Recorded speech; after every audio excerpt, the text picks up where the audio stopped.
네, 안녕하십니까. 생산성본부 회장도 교수입니다.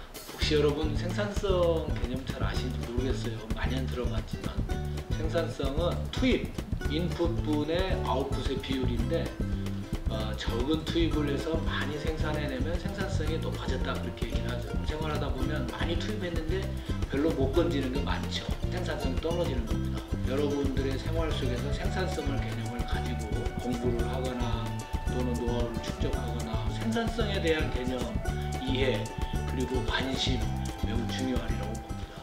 생산성 본부는 그야말로 생산성을 증진시키는 데 도움을 주는 조직이에요.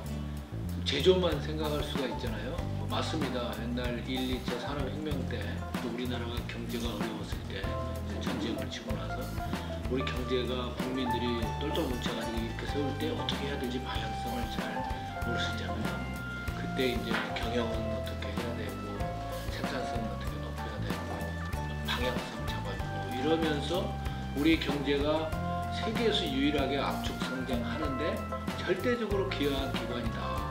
그래서 생산성 본부는 4차 산업혁명 시대에도 우리 경제가 그렇지 않아도 일자리도 쉽지 않고 양극화도 있고 저성장 구조 이런 거를 어떻게 하면 경제가 또다시 4차 산업혁명 시대에 역할을 할까 이런 것들을 같이 고민하고 도와드리는 그런 기관입니다.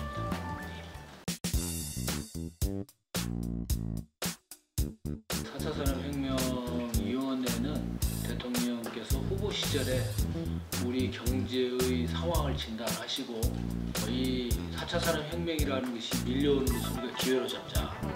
새로운 기술이 밀려오면서 산업혁명을 일으키는데 이걸 방치하면 위기지만 이걸 활용하면 우리가 새로운 도약의 기회가 된다.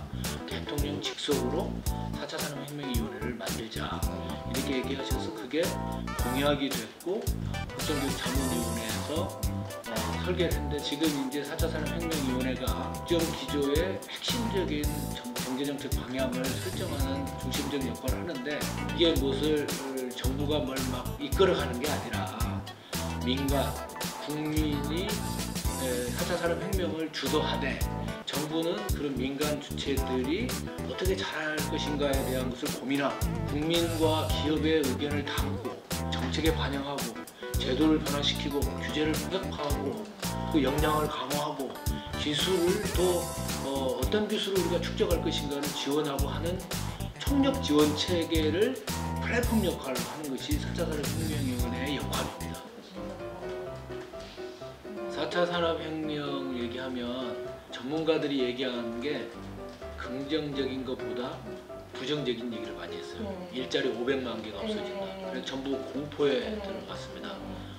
그런데 지금 그 일자리 공포가 지금 현실화됐나요? 지금 물론 뭐 당장은 아니지만 산업혁명에 대한 정확한 이해와 거기에 대한 제대로 된 대응 방안을 수립해서 차근히 추진해 나가면 산업혁명을 리드할 것이고 그걸 그렇지 못하면 경제적으로 속국이 되어버린다. 그러니까 제대로 된 준비를 해서 우리 경제 주체들이 그걸 이끌어가고 우리 삶을 제대로 방향성을 해야 된다고 보고 있는데요.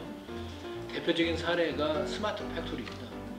스마트 공장 그러면 공장이 완전히 자동화하고 진화가 돼가지고 사람이 싹 빠져나가고 일자리를 다 뺏어갈 것처럼 하지만 전 세계의 중소기업들은 공장 자동화도 안 된 데도 많고 심지어 데이터를 게더링할 수 있는 시스템도 안 돼 있습니다. 옛날에는 공정을 다 끝내고 나서 제품이 나온 걸 보면 아 이게 불량품이다 아니다를 판별해서 이제 납품을 하게 되니까 납기가 지연되고 불량품이 많아지니까 생산성 떨어지고 굉장히 경쟁력이 열악했는데 이제는 중간 과정에서 데이터를 잡아서 아 이게 문제 있다 그러면 뽑아내니까 마지막 단계 가면 거의 완성품이 품질 좋은 것들이 나오고 미리 사전에 대비해서 좋은 제품들을 만들어내는 게 돼요. 품질 관리가 되죠. 신뢰가 쌓이니까 주문이 더 들어오고 그러니까 어떻게 돼요? 사람을 더 뽑아야 돼요. 오히려 공장의 인력은 좀 줄었습니다.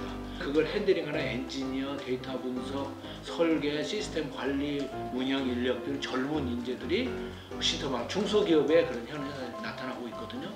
4차 산업혁명은 준비를 하면, 잘 대응하면 오히려 기회다라고 말씀드릴 수 있을 것 같아요. 사실은 컨설팅 부분에서 해외 주요 컨설팅 기관들이 국내 주요 기업들의 시장을 다 장악하고 있는데 국내 컨설팅은 사실은 좀 약하지 않나. 실제로 그 선진국에서는 아직 그런 니드가 없지만 개발도상국이나 중진국 레벨에서는 그런 니드가 있습니다. 아시아 생산성 지구가 있거든요. APO라고. 거기에서 한국이 제일 인기가 있어요. 우리는 고도 성장을 압축적으로 해와서 배우고자 하는 니드가 있거든요.